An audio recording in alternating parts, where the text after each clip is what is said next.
جو شرف صحابیہ سے ممتاز ہوئے۔ باقی یہاں اسلام آیا کیسے؟ یہ حرم سے علماء کے، صوفیاء کے، اولیاء اللہ کے قافلے چلے اور انہوں نے یہاں آ کے تبلیغ کی، اور اس تبلیغ کی تاثیر سے لوگوں نے زنار توڑے اور اپنے گلے میں اسلام کا تعویذ ڈالا۔ ہم ساری زندگی بھی ان کے تذکرے کریں تو حق شکر ادا نہیں ہو سکتا۔ اس کی وجہ میں نے عرض کی کہ یہاں اسلام کو لانے والے یہی لوگ ہیں۔ تو میں نے جس شخصیت کا نام لیا، بابا رتن ہندی لال، جن کا تعلق ہندوستان سے تھا، جو مشرف اسلام ہوئے، ان کے ایمان کا واقعہ بڑا دلچسپ ہے، میں سنا کر کے آگے گزر جاؤں گا۔ یہ تاجر تھے اور ان کا مکہ المکرمہ میں آنا جانا تھا، اور ان کی فیروز بختی دیکھیے گا کہ یہ ایک دن ان راہوں پہ چل پڑے جن راہوں پہ آمنہ کا لال کھڑا تھا۔ میرے کریم آقا صلی اللہ علیہ وسلم کا بچپنا ہے۔ حضور ایک کھائی کے پاس کھڑے ہیں، یہ آگے بڑھے، حضور کو اٹھایا اور کھائی کے دوسرے پار کیا۔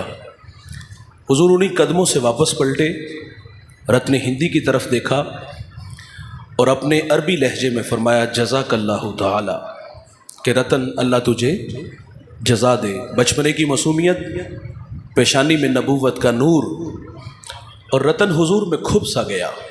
لہجے میں اگر رس ہو تو دو بول بہت ہیں، انسان کو رہتی ہے محبت کی زباں یاد، انسان اچھے رویے نہیں بولتا۔ حضور گھر تشریف لے گئے، یہ وطن لوٹ آئے، زندگی کی بہاریں لیل و نہار کروٹیں بدلتے رہے۔ الاختصار، رتن بوڑھے ہوئے، تجارت کو ہمیشہ کے لیے خیر بات کہا اور اپنے وطن ہندوستان میں ہی لگ کے بیٹھ گئے۔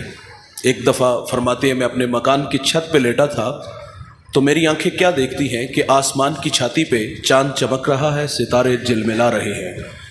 یہ بوڑھا چاند ستاروں میں الجھا کھویا تھا، تو فرماتے میری آنکھوں نے ایک منظر دیکھا کہ آسمان سے چاند ٹوٹا اور میرا دل ڈوبا اور میں ڈر گیا شاید قیامت آ گئی۔ لیکن تھوڑی دیر بعد آسمان کی چھاتی پہ چاند برودت بانٹنے لگا، ستارے مسکرانے لگے۔ فرماتے یہ لمحے مجھے یاد رہے۔ تجارتی قافلہ ایک عرب سے ہندوستان آیا اور انہوں نے آ کر کے تذکرہ کیا کہ مکہ میں ایک ادعائے نبوت ہے۔ قوم نے ان سے معجزہ مانگا، انہوں نے یوں انگلی کا اشارہ کیا، چاند کو کھینچ کے قدموں میں بلا لیا۔ او سکیاں کھجوراں اگا جان دائے، او گنگیاں تھی گلاں کرا جان دائے، او پتھراں دی کلمے پڑھا جان دائے، قطرے کو سمندر ذرے کو ستارہ کرتے ہیں، کونین کو خم آ جاتا ہے جب زلف سوارا کرتے ہیں۔ تو رتن کہتے کہ اب میرا جی چاہا کہ میں اڑ کے حضور کے قدموں میں چلا جاؤں۔ وہ کیا کسی شاعر نے کہا تھا کہ اے زوف مدد کر، در احمد پہ گرا دے، دربان کہیں اٹھ، کہوں اٹھا نہیں جاتا۔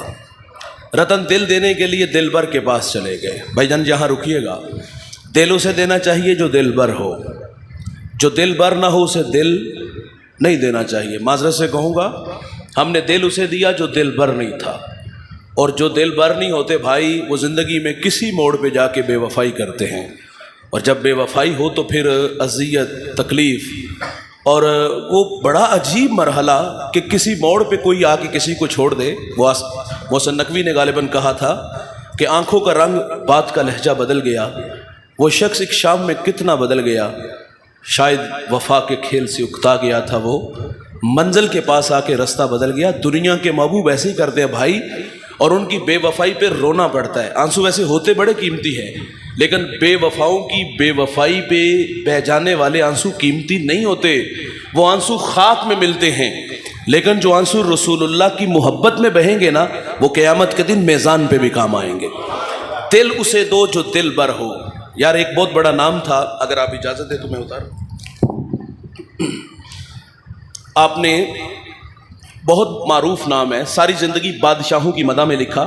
جب فالج نے آ گھیر لیا، بستر علالت پہ گرا، زندگی موت سے جنگ ہے اور نظریں دروازے پر لگی ہوئی ہیں، ابھی کوئی پھول، کوئی محبت کا نغمہ بولے گا۔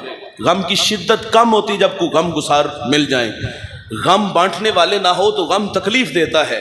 ساری زندگی بادشاہوں کی مدح میں لکھنے والا آج فالج نے آ گھیر لیا تو کوئی بھی زخموں پر مرہم پٹی پھایا رکھنے نہ آیا، تو کہتا ہے چھوڑ بصیری، ساری زندگی دنیا والوں کا قصیدہ لکھا، آج مشکل میں آیا تو کوئی دل جوئی کے لیے نہ آیا۔ تو پھر قلم لے کے کہتے ہیں پہلے دنیا والوں کا قصیدہ لکھا، اب امام الانبیاء کا لکھوں گا، اب آمنہ کے لال کا قصیدہ لکھوں گا۔ اور پھر وہ قصیدہ کیا تھا؟ مولا صلی وسلم دائماً آباد۔ یار اتنے اجالے اور روشنیاں اترتی ہیں اور آنکھیں بند ہیں اور کہتا ہے کہ میں سو جاؤں یا مصطفیٰ کہتے کہتے، کھلے آنکھ صلی اللہ کہتے کہتے نغمہ لکھا اور سو گیا۔ خواب میں حضور تشریف لے آئے، فرمایا بصیری اٹھو نا، وہ نغمہ جو میری شان میں لکھا ہے مجھے پڑھ کے سناؤ۔ قدموں میں کھڑے ہیں، ادب کے تمام تر تقاضوں کو بجا لاتے ہوئے حضور کا قصیدہ پڑھتے ہیں۔ یار بیٹا، شاگرد، مرید اپنے اپنے رشتوں کے ساتھ فخر جانتے ہیں۔ جب وہ علم کی گزرگاہوں سے گزرتے ہوئے، بیٹا باپ کے قدموں میں، شاگرد استاد کے قدموں میں، مرید شیخ کے قدموں میں فخر جانتا ہے۔ میں نے بڑے بڑے علماء، بڑے بڑے مشائخ کے قدموں میں قرآن کی بولیاں بولی، یہ میرا فخر ہے، یہ میرا شرف ہے، یہ میرا اعزاز ہے۔ لیکن میں کہتا ہوں یہ سارے فخر، شرف، اعزاز اپنی جگہ پہ، بصیری کو دیکھو یار کہاں کھڑے ہیں، جہاں حسان بن ثابت کھڑے ہو کے محمد کی نعتیں پڑھتے ہیں، آج حضور کے قدموں میں کھڑے ہیں اور قصیدہ سنا رہے ہیں، اور ساتھ ساتھ میرے نبی جھومتے ہیں، دستے شفا پھیرا، جاتے ہوئے اپنی چادر انعام بھی دی۔ بصیری کہتے ہیں صبح اٹھا خوشبو کے قافلے بھی اترے تھے، جو چادر میرے نبی نے خواب میں عطا فرمائی، صبح اٹھا تو وہ سرانے موجود تھے۔ دل اسے دو جو دل بر ہو، بے وفاؤں سے دل لگاؤ گے تو پچھتاوے کے علاوہ کچھ بھی نہیں ملے گا۔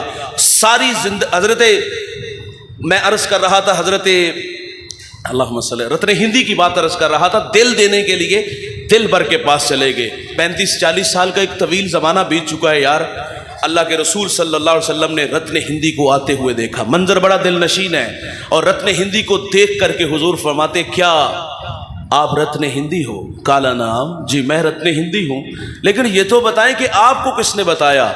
فرمایا جس اللہ نے مجھے نبی بنایا۔ فرمایا رتن تمہیں یاد ہو کہ نہ یاد ہو، ایک زمانہ تھا میں بچہ تھا آپ جوان تھے، میں کھائی کے پاس کھڑا تھا، آپ نے مجھے دوسرے پار کیا تھا۔ فرمایا میں محمد تمہارا ہی تو انتظار کر رہا ہوں، لاؤ مجھے اپنا ہاتھ دو، آج میں تمہیں جہنم کی کھائی سے پار لگاؤں گا۔ گزرے ہوئے بیتے ہوئے ہنسی لمحے یاد آئے، کوئی ملا تھا کسی نے جزاک اللہ بولا تھا۔ تو یہ اسلام لانے والے لوگ جو ہمارے یہاں بر صغیر کے تھے، باقی میں نے عرض کیا یہ اسلام لانے والے حرم سے لوگ آئے تھے، اور ان کی تبلیغ کی وجہ سے ہمیں ایمان کی بہاریں نصیب ہوئی۔ آپ جانتے جب سندھ کے اندر نہید نامی بیٹی کے سر سے راجہ دہر کے گھنڈوں نے دوپٹہ کھینچا تو اس نے یا علی الحجاج کہا، اور حجاج تاریخ کا کوئی قابل ذکر انسان نہیں، بہت بڑا بدماش ہے، اس کے ہاتھ ہزاروں لوگوں کے خون سے رنگے ہوئے ہیں۔ اس سماج کا بدماش آدمی کہتا ہے لبیک یا اختی بہن میں حاضر، اور اس نے پھر اپنے بھتیجے اپنے داماد کو یہاں بھیجا جس کی عمر 17 سال ہے، اور وہ ہندوستان کے تخت و تاج کو رونتا ہوا یہاں آیا۔ اچھا وہ جگہ جگہ ٹھہر جاتا اور رک کر کے کہتا بہن میں حاضر، بہن میں حاضر۔ کسی نے کہا حضرت اچانک طبیعت میں طوفان کہاں سے آ جاتا ہے کہ آپ رک کر کے کہتے ہو کہ بہن میں حاضر؟ آپ فرماتے چشم تصورات میں بہن کو مدد کے لیے پکارتا دیکھتا ہوں تو اسے دلاسا دیتا ہوں کہ تیرا بھائی عرب سے چل پڑا ہے اور عجم آ کے تیری عزت بچا لے گا۔ بھائی جان وہ ہندوستان کے تخت و تاج کو رونتا ہوا یہاں آیا اور اس بیٹی کے سر پر عزت کی ردا رکھی۔ اچھا سنیے گا، وہ یہاں 4 سال گزار کے گیا تھا، مکران سے ملتان تک دوڑا، اس نے اپنے کردار سے، اخلاق سے، گفتار سے 1 لاکھ انسانوں کو محمد عربی کا غلام بنا دیا۔ وہ خود چلا گیا لیکن یہاں دین چھوڑ گیا۔ آنے والا نام بڑا معتبر نام ہے، زمانہ اس کو محمد بن قاسم کے نام سے جانتا ہے۔ تو یہاں یہ لوگ آئے اور انہوں نے آ کر کے تبلیغ کی، اور ان کی تبلیغ کی وجہ سے ہمیں ایمان کی بہاریں نصیب ہوئی۔ معین الدین چشتی کو پڑھیے، ایک نگاہ 90 لاکھ مشرکوں کو ایمان دیتی ہے۔ آپ پڑھیے گا بھائی، بابا فرید کو پڑھیے گا، علی حجویری کو پڑھیے گا، کچی کلی میں بیٹھ کے توحید کے جام پلائے، بٹکی انسانیت کو ہدایت کی راہیں بخشی۔ اور میں کہتا ہوں بھائی جاؤ، دن کا اجالا یا رات کا سناٹا، کڑکتی دھوپ یا برستے بادل، وہاں اس شاخ کا میلہ ہے، پہاڑوں سے رہنے والوں کے ساتھ آپ کا بھی تعلق اور اس آستانے سے آپ کی بھی محبت ہے۔ بھائی جان کشاں کشاں کہاں کہاں سے لوگ آ کے ان فقیروں کے ڈیروں پر بیٹھتے ہیں۔ یار زندگی اللہ رسول کے نام لگانے والے، ان کے مزارات پر جاؤ تو اللہ کا قرآن پڑھنے والے ملیں گے، برستی آنکھیں ملیں گی، پھیلے ہوئے دامن ملیں گے۔ یہ عقیدہ ہمارا ہے، دیتا اللہ ہے، لیکن اللہ والوں کے مزارات پر اللہ کی رحمتوں کو اترنے کی عادت ہوتی ہے۔ جو مانگو اللہ عطا کرتا ہے۔ تبھی تو معین الدین چشتی اجمیری سنجری رحمت اللہ علیہ جیسا بندہ علی حجویری کے قدموں میں آیا، 40 دن کا چلہ کاٹا، دامن بھرا تو بے ساختہ بول اٹھا، گنج بخشے فیض عالم، مظہر نور خدا۔ ناکسارا پیر کامل کاملارا رہنما. اور اقبال سیلوٹ پیش کرتا ہے, وہ کہتا ہے سید حجویر مخدوم امم مرکد او پیر سنجر راہ حرم. یہ عمل والے لوگ ہیں بھائی, اور لوگوں کو عمل کی راہوں پہ لانے والے لوگ ہیں. میں ہر سال ضلع بھکر تحصیل منکیرا جاتا ہوں, ریگستانی علاقہ ہے, تھل کا علاقہ ہے. میں پہلی دفعہ وہاں حاضر ہوا. مرشد آباد کے نام سے وہاں ایک آستانہ ہے, اور وہاں میں نے ہزاروں اشاعت دیکھے, لیکن کہانی سنیے گا بھائی, میلوں میل نہ بستی نہ آبادی, نہ شجر سایہ نہ شجر پھلدار, پانی ملا کڑوا کسیلا, حیرت کی دنیا میں کھو گیا, مالک نہ صداگر نہ کسی ریاست کا مالک, اس کی قبر پہ اتنے لوگ کہاں سے آ گئے. تو میرے دماغ کی سکرین پر قرآن کے وہ الفاظ ابھر آئے, والذین یبیتون لربہم سجدا و قیاما, جن کی راتیں سجدے اور قیام میں گزرتی ہیں, اللہ انہیں مٹنے نہیں دیتا. میں نے ریت کے ذروں کو وجد میں دیکھا, علماء کو, صوفیاء کو, اولیاء کو محبت کی بولیاں بولتے دیکھا. اور یار ایک دیوانہ کہہ رہا تھا, ارے میں گسارو سویرے سویرے خرابات کے گرد پھیرے بپھیرے, کبھی اس طرف سے گزر کر تو دیکھو, بڑی رونقیں ہیں فقیروں کے ڈیرے. عمل والے لوگ بھائی زندہ رہتے ہیں, دلوں میں دھڑکن بن کے آباد رہتے ہیں. بھائی جان, راوی کے ایک کنارے علی حجویری بیٹھا ہے, اور راوی کے دوسرے کنارے ایک بہت بڑا نام آج بھی ہے. عبرت کی آنکھ سے دیکھیے گا بھائی, نام آج بھی ہے, لیکن تاریخ کے اوراق میں گرد ولود مقبرے آج بھی ہیں, لیکن بھائی جان کھنڈرات میں تبدیل ہو گئے. میں گیا ہوں وہاں بھی, لیکن محض عبرت کے لیے تاش کی ٹولیاں جوتوں سمیت قبروں پہ چڑھتے جوانوں کو دیکھا, تاش کی کتوں کو پیشاب کرتے دیکھا. کبھی نام تھا, اشارے ابرو سے ہندوستان کی تقدیر بدلتی تھی. یار گردنیں کٹ جاتی تھی. جاؤ ان کی قبروں پہ, وہاں حسرت کے علاوہ آپ کو وہاں کچھ بھی نہیں ملے گا.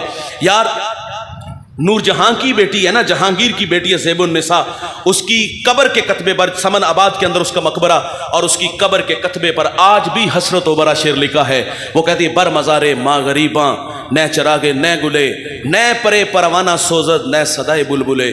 وہ کہتی ہمارے غریبوں کی قبروں پہ کون آئے گا, نہ کوئی چراغ جلائے گا, نہ کوئی پتیاں ڈالنے آئے گا, نہ بلبل یہاں آ کے گیت گائے گی. نام بھی مٹے, پیغام بھی مٹے, ہمیشہ وہی لوگ زندہ رہیں گے جنہوں نے زندگی اللہ رسول کے نام وقف کی ہوگی. ان کے نام بھی زندہ ہوں گے, ان کی قبریں بھی زندہ رہیں گی. آئیے بھائی اچھے لوگوں کے قدموں میں بیٹھیں, ان کی صحبت میں بیٹھیں, ان سے فیض و برکات حاصل کریں. اللہ تعالیٰ سے دعا ہے اللہ اس آستانِ محبت کو قیامت تک آباد رکھے. آنے والے جو یاران طریقت ہے اللہ ان کے دامن بھرپور فرمائے. اللہ مجھے آپ کو عمل کے جذبوں سے مالا مال.